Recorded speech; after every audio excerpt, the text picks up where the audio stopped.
Сәлем достар, қалайсыңдар? Көріспегелі көп болды. Бүгін мен подписчиктермен келген сұрақтарға жауап беретін боламын. Ал сіздер мені қолдап лайк басып қойыңыз. Ал біз бастаймыз. Бірінші сұрақ: неге аниматор боламын деп шештің? Жебе мен Қайсардың видеоларына қызығып кеттім. Өзімде сондай аниматор болғым келді. Оның үстіне тек аниматор. Ішілермен ғана араласамын.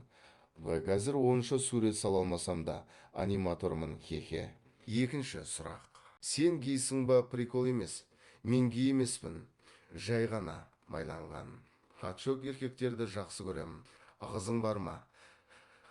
Егізі өзімді түсінбей кеттім. Қызым бар ма жоқ па? Соңғы кездері басым қатып кетті ойыма. Жыныңа жақпайтын адам кім?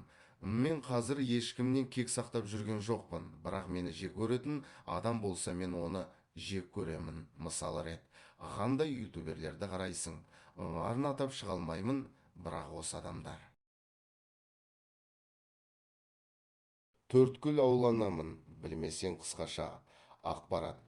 Үшінші сұрақ: қандай сұрақтар жыныңа тиеді? Маған атың кім? Жасың нешеде деген сұрақтар жиныма тиеді.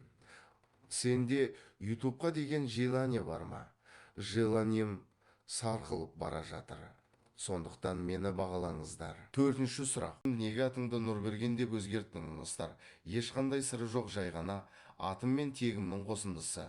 Аниматор өміріңді қалай бастадың? Осы видеода айттым. Бесінші сұрақ: Сен неге қойы деген сөздерді жек көресің? Неге мені кісі болып кетті деп санайсың? Жақсы әңгіме айтып жатқанда қой деп әңгімені быт-шыт қылып жіберетіндерді ұнатпаймын. Оған қоса қой деп мәмбеттер айтады. Өйткені сенің сондай әдетің бар.